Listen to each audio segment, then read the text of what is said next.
नमस्कार, स्वागत है स्टडी विद आर के गौतम यूट्यूब चैनल में। आज पढ़ेंगे जीव विज्ञान से संबंधित महत्वपूर्ण प्रश्न जो जूनियर शिक्षक भर्ती, यूपी टेट सभी के लिए महत्वपूर्ण होंगे। तो शुरू करते हैं। पहला प्रश्न है, विज्ञान की एक शाखा जो जीवन या पृथ्वी से परे मौजूद जीवन की संभावनाओं से संबंधित है उसको क्या कहा जाता है? एंटोमोलॉजी, एक्सोबायोलॉजी, माइकोलॉजी या जीवाश्म? तो इसका सही आंसर हो जाएगा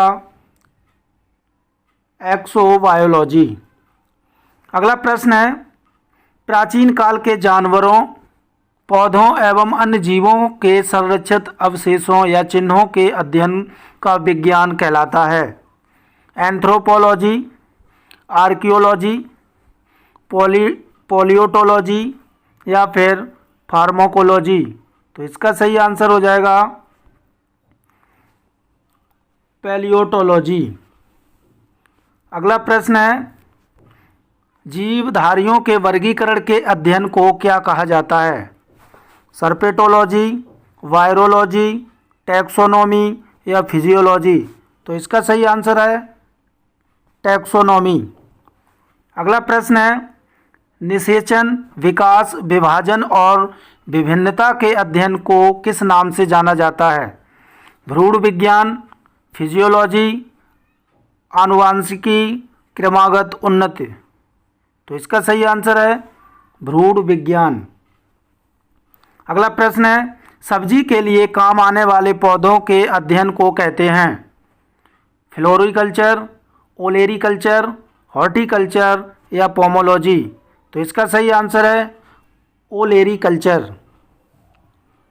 अगला प्रश्न है, वृक्ष संवर्धन किसका अध्ययन है? वृक्षों एवं वनस्पति की खेती से, पादप जीवन का विज्ञान से या बागवानी कला या फसल उगाने की कला? तो वृक्ष संवर्धन जो अध्ययन है वो है वृक्षों एवं वनस्पति की खेती से। अगला प्रश्न है, निम्नलिखित में से कौन सा एक सही सुमेलित नहीं है? फूलों की खेती, फ्लोरिकल्चर, फसलों की खेती, एग्रोनॉमी, सब्जियों की खेती, हॉर्टिकल्चर या फलों की खेती, पोमोलॉजी? तो इसका जो गलत है वो है सब्जियों की खेती, हॉर्टिकल्चर। ये नहीं है, हॉर्टिकल्चर है बागवानी से। अगला प्रश्न है, निम्नलिखित में से कौन सा मकड़ियों का अध्ययन है? आर्कनोलॉजी, एंथ्रोपोलॉजी, इपियोलॉजी, साइनोलॉजी? तो इसका सही आंसर है आर्कनोलॉजी।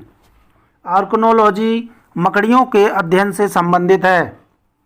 अगला प्रश्न है, एंटोमोलॉजी एक विज्ञान है जिसमें निम्नलिखित में से किसका अध्ययन किया जाता है? कीटों का, चट्टानों के बनने से, मानव व्यवहारों का, इनमें से कोई नहीं? तो इसका सही आंसर है कीटों का।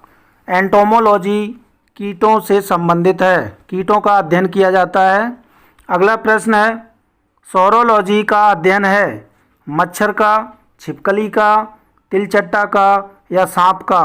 तो इसका सही आंसर है सौरोलॉजी जो है उसमें छिपकली का अध्ययन किया जाता है। अगला प्रश्न है, पक्षी विज्ञान किसका अध्ययन है जिसे ऑर्निथोलॉजी बोलते हैं? पक्षी का, मक्खी का या पुरुष कवची का या फिर कीट का? तो इसका सही आंसर है पक्षी का। अगला प्रश्न है, ओनेरियोलॉजी किसका अध्ययन है? भगवान का, सपने का, नींद का या रंग का? तो इसका सही आंसर है भगवान का। अगला प्रश्न है, टॉक्सिकोलॉजी किसका अध्ययन है? इंसानी व्यवहार का, जहर का या भ्रूण क्षरण का या चट्टान का? तो इसका सही आंसर है जहर का। अगला प्रश्न है, नेफ्रोलॉजी के साथ जुड़ा हुआ है जिगर, फेफड़ा, गुर्दा या ग्रहणी? तो इसका सही आंसर है गुर्दा। नेफ्रोलॉजी में जो अध्ययन किया जाता है वो गुर्दे का किया जाता है। अगला प्रश्न है, ऑन्कोलॉजी किस बीमारी के उपचार से जुड़ा है? अस्थि, सुषिरता, मधुमेह या वृक्क संबंधी विफलता या कैंसर? तो इसका सही आंसर है कैंसर।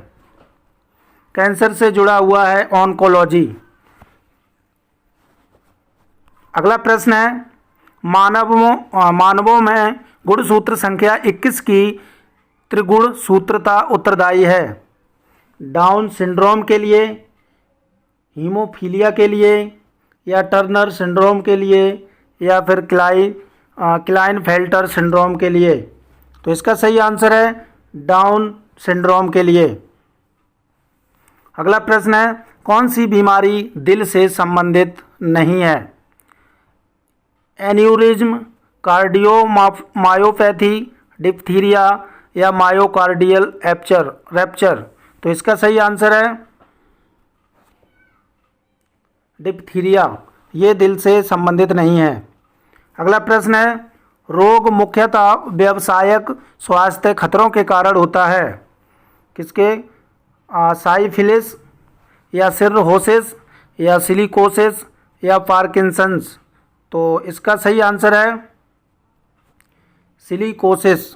सिलिकोसिस। अगला प्रश्न है, मानव में बैक्टीरिया के संक्रमण का सबसे आम इलाज क्या है? एस्पिरिन, एंटीबॉडी, एंटीबायोटिक्स, या एंटीजन। तो इसका सही आंसर है एंटीबायोटिक्स।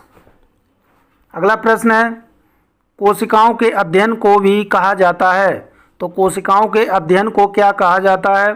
साइटोलॉजी, फिजियोलॉजी, सेलोलॉजी, या न्यूक्लियोलॉजी। तो इसका सही आंसर है कोशिकाओं के अध्ययन को साइटोलॉजी कहा जाता है। तो ये थे महत्वपूर्ण 20 जीव विज्ञान के प्रश्न अच्छे और लगे हों तो लाइक करें, शेयर करें, सब्सक्राइब करें। Thank you.